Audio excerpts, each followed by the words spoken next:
Top NFL draft picks refusing to sign with the teams that picked them sounds insane, but it's actually happened. And when it did, it shocked the entire league. From players turning down millions of dollars to outright rejecting the franchises that bet everything on them. These decisions didn't just cause drama, they changed careers, teams, and the future of the NFL overnight. In this video, we're breaking down the draft picks who refused to sign, and the moments that left everyone stunned. In April 1983, there was no debate about who the best player in the draft was. John Elway was the crown jewel of the 1983 NFL Draft. The Stanford product was billed as one of the best quarterback prospects of all time, and the Baltimore Colts appeared to be primed to select him with the #1 overall pick. Every scout, every GM, every talking head on television knew it. Elway had the arm, the athleticism, the football IQ. He was the total package, but there was a problem. Elway was wary of playing for the Colts, among the worst teams in the league at the time, and his father advised him against playing for head coach Frank Kush, who had a reputation as a harsh taskmaster. The Colts organization was in disarray. The Colts, in 1983, epitomized dysfunction. Owner Robert Irsay was unpredictable and volatile. The roster was thin, the coaching was questionable, and the culture around the building felt like a franchise spiraling in the wrong direction. For a player with generational talent, this was not the landing spot. Elway told the Colts in December 1982 that he did not want to play for the team, and later told the Colts that he wanted to play on the West Coast, or for the Dallas Cowboys or Miami Dolphins. He wasn't being subtle about it. Months before the draft even took place, the Elway camp had made their position clear, in terms that left no room for interpretation. And then came the nuclear option. To avoid suiting up for Baltimore, Elway announced that he would instead turn his attention to baseball, to play for the New York Yankees, who'd selected him in the second round of the 1981 MLB draft. This was not an idle bluff. Elway was also an excellent baseball player. He was productive enough to be selected by the New York Yankees in the second round of the 1981 MLB draft, and spent the summer of 1982 playing in the Yankees minor league system. Yankees owner George Steinbrenner wanted him. The door to a professional baseball career was genuinely open, and Elway was willing to walk through it if the Colts forced his hand. The situation turned the pre-draft process into a spectacle the league had rarely seen. The thought of Davis getting Elway and being dominant for another 10 to 15 years was difficult for Rozelle to swallow. Weeks before the draft, Elway and his family had come to New York for a photo session with the New York Yankees to put pressure on the Colts to make the trade earlier. While the stunt didn't work, it did give Rozelle a chance to have a breakfast meeting with Elway's agent, Marvin Demoff. Rozelle was blunt, telling Demoff, "I want Elway in the NFL." The commissioner himself was getting involved behind the scenes. The stakes were enormous, not just for the Colts or for Elway, but for the entire league. And yet, the Colts still picked him. With that belief, Accorsi and the Colts selected Elway with the first overall pick in the draft. General manager Ernie Accorsi was convinced Elway would come around once the reality of being a #1 pick settled in. He's not going to play for Baltimore, at least that's what he says. Ernie was convinced that that would change with time. If you could draft him, keep him. Where's he going to go? He's not going to sit out the year. Would he play baseball? No, I don't think he would. Accorsi was betting on the gravitational pull of the NFL. He was betting wrong. Elway that day reiterated his wish to not play for the Colts at a press conference, saying, "As I stand here right now, I'm playing baseball." His father, Jack Elway, went even further. Jack Elway said that John will never play for Irsay or Coach Kush. The standoff lasted 6 days. Elway's refusal to play for the team lasted 6 days as he was traded to the Denver Broncos. In return, the Colts got quarterback Mark Herman, offensive tackle Chris Hinton, and Denver's 1984 first-round pick, which ended up being Ron Solt. The rest is NFL history. On the night of May 10, 1983, the Broncos agreed to a deal with the Baltimore Colts for the rights to quarterback John Elway, and in the process, they guaranteed a prosperous future for the franchise. What followed was nothing short of remarkable, as the future Hall of Famer led the Broncos to 5 Super Bowl appearances and 2 World Championships during his 16-year NFL career. And the Colts, on the other hand, weren't so fortunate. It wasn't until the team drafted Peyton Manning with the top pick in 1998 that they put their quarterback woes to bed. They drifted for 15 years, moved to Indianapolis in the middle of the night, and didn't find their franchise quarterback until an entirely different Manning came along. There's no question Elway's refusal to play for the team that drafted him changed the NFL for good. 21 years after Elway drew his line in the sand, another quarterback with a famous last name was about to do the same thing. And this time, the entire football world was watching even more closely. The trajectories of three highly touted quarterbacks were put into motion that day by a baby-faced 23-year-old with deep NFL bloodlines. Eli Manning, son of Archie and brother of Peyton, was the presumptive number 1 pick of the 2004 draft. The 2004 quarterback class was stacked. Eli, Philip Rivers, Ben Roethlisberger, and the San Diego Chargers held the number 1 overall pick.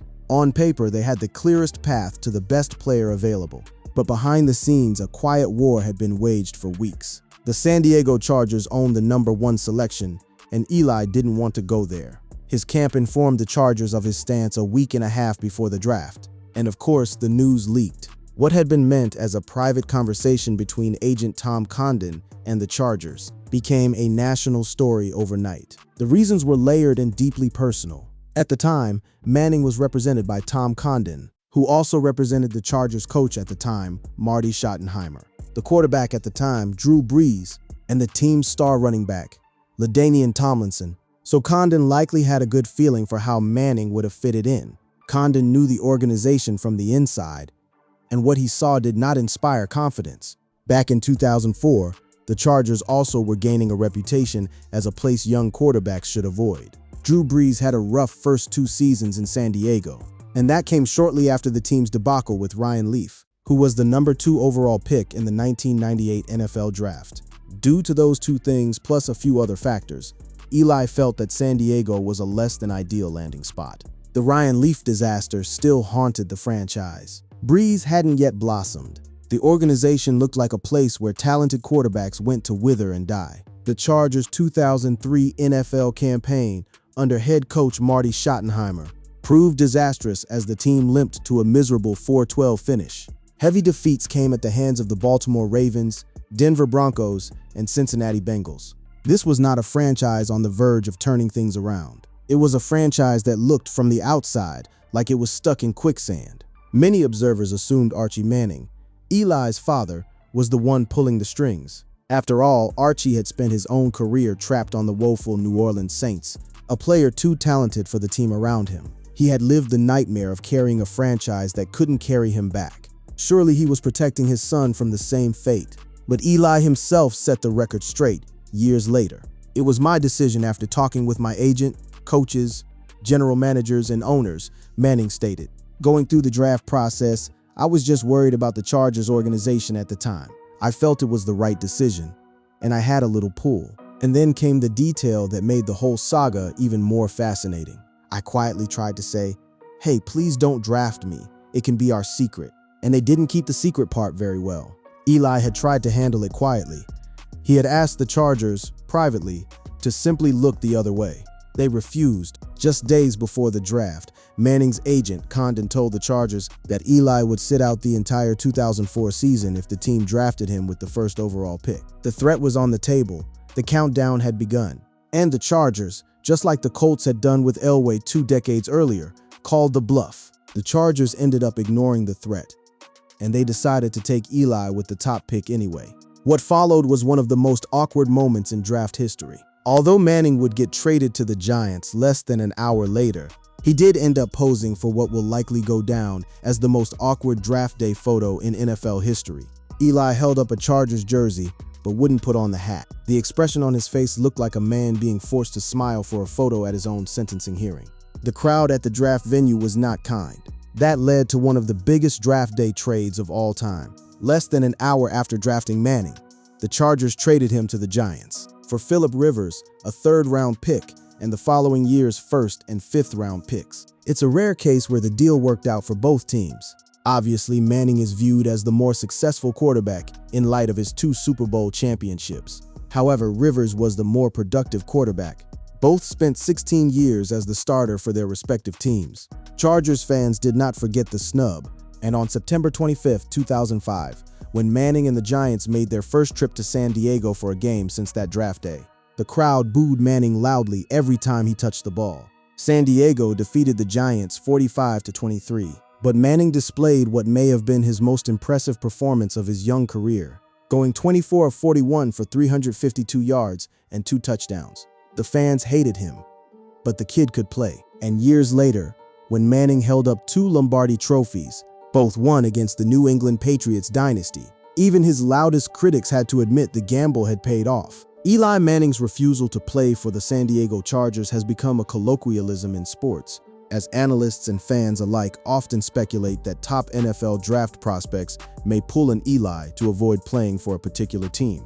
If Elway's saga was about leverage and Manning's was about organizational concerns, then Bo Jackson's story was about something far more primal: revenge.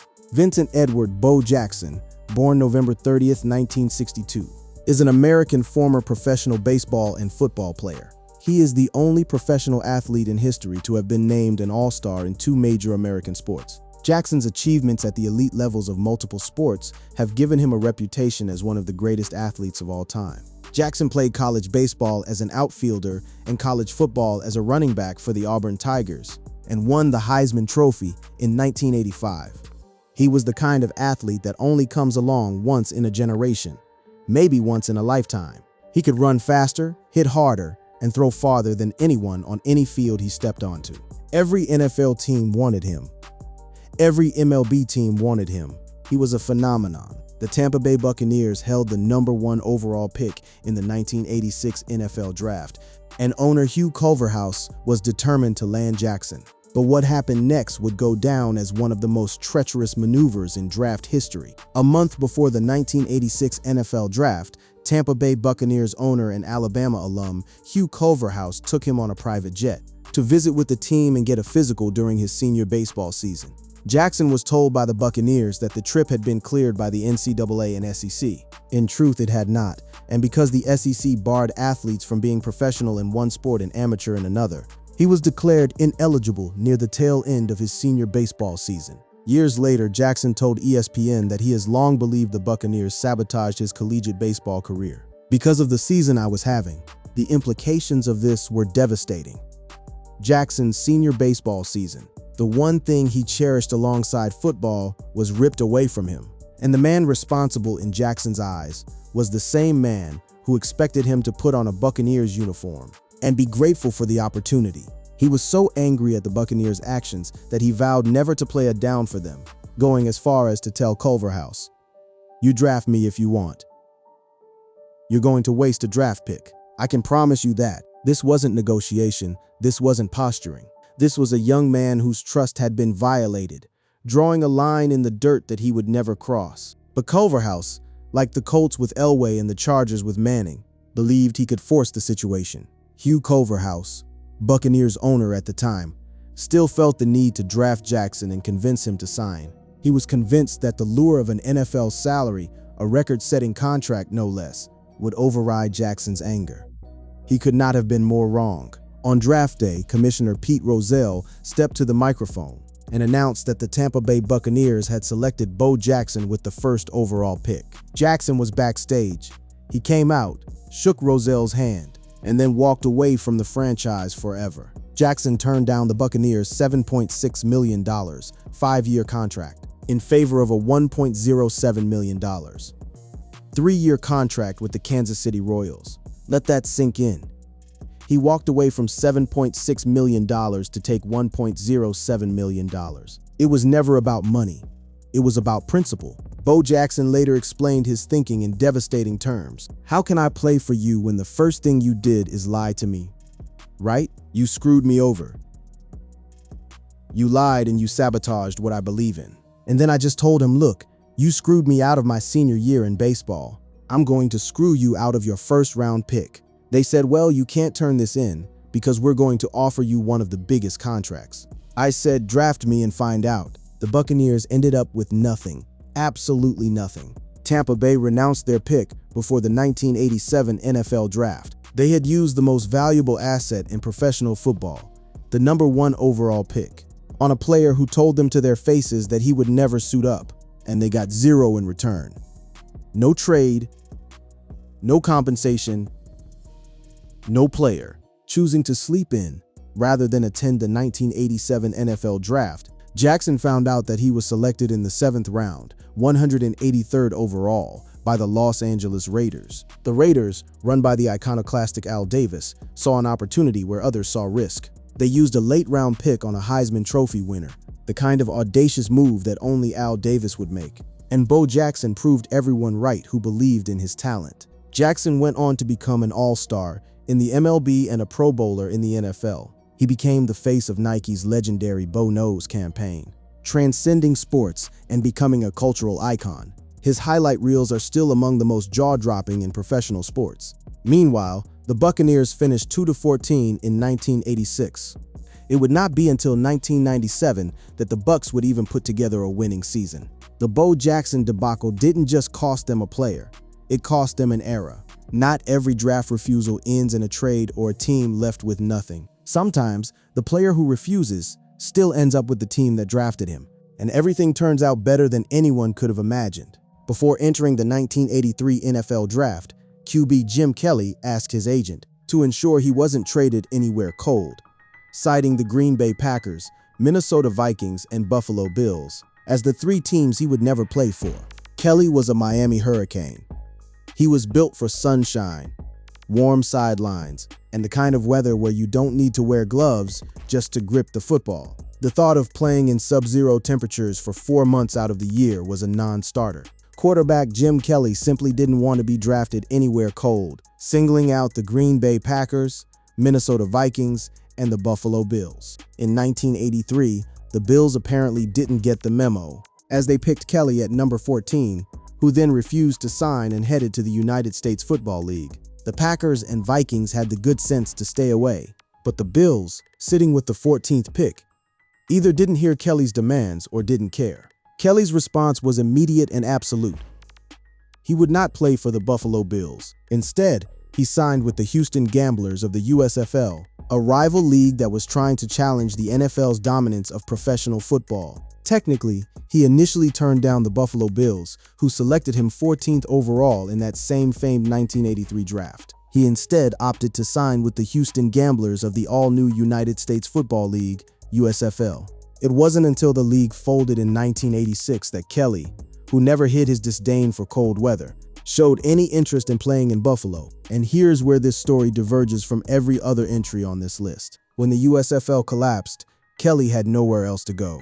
The Bills still held his NFL rights, and the organization that he had publicly rejected was still waiting with open arms. The cold weather hadn't gone anywhere, neither had the Bills. It was only after the collapse of the USFL that Kelly joined Buffalo, going on to become one of the greatest players in Bills history, and without doubt the best quarterback they had had up until the recent emergence of Josh Allen. He led the Bills to 4 consecutive Super Bowl appearances, an achievement that no other quarterback has matched before or since. Yes, they lost all 4 of those Super Bowls, but getting to 4 straight is a feat of consistency and excellence. That speaks to Kelly's talent and the team he eventually embraced. The USFL then collapsed, and Kelly went on to sign with the Bills and became a franchise legend. Kelly is regarded as the Bills' best ever quarterback, with only Josh Allen a name up for serious debate.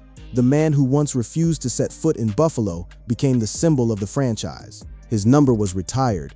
He was inducted into the Pro Football Hall of Fame. And when Bills fans think of their greatest moments, Jim Kelly is at the center of nearly all of them. And alongside Kelly and Elway in that same 1983 draft, there was another story quietly unfolding, one that had nothing to do with cold weather or baseball leverage. The Green Bay Packers possessed the 4th overall pick of the 1980 NFL Draft, and, looking for a nose tackle, GM head coach Bart Starr drafted defensive end Bruce Clark out of Penn State. Even though Starr was well aware that Clark refused to switch positions, figuring he would eventually relent, Starr made the pick anyway, and true to his word, Clark refused to sign. This was mishandled so badly by Green Bay that they couldn't even manage to trade Clark and get something, anything, in return before their draft rights expired. The draft was held on April 29, 1980.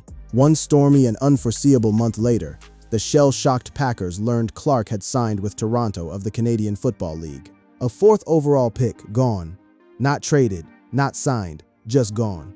Clark went on to have a productive career in the CFL and eventually with the New Orleans Saints, but Green Bay got absolutely nothing for their investment. A cautionary tale about what happens when teams draft players while ignoring what those players have explicitly told them. Every single one of these stories carries the same core tension: the collision between an institution that expects obedience and an individual who demands agency. The NFL draft is built on the premise that teams choose players, not the other way around. As explained in Playmakers, not nearly enough players have exerted control over the draft process, which involuntarily assigns their rights to teams for which they may not want to play. The rules are clear. The rookie pay scale doesn't guarantee a prospect will sign his contract. No one can force a player to do so. In theory, a rookie could refuse to sign, sit out the entire season, and re-enter the draft the following year. When an NFL team drafts a player, they don't retain the rights to that player indefinitely. A player who refuses to sign a contract after being drafted re-enters the draft. If he refuses to sign a contract after being drafted a second time, he becomes a free agent. Unfortunately for the player, he'd be stuck with the compensation rules that apply to all undrafted free agents. So he'd make far less through his first 4 seasons, but he'd get to go wherever he wants to go if he's willing to sit out for 2 years. The financial price of rebellion is steep, but the precedent has been set over and over again. And there's an even older case that adds a layer of moral weight to this conversation. In 1962, Ernie Davis was the first overall pick in the 1962 NFL Draft. Selected by the Washington Redskins, he was then almost immediately traded to the Cleveland Browns. The reason?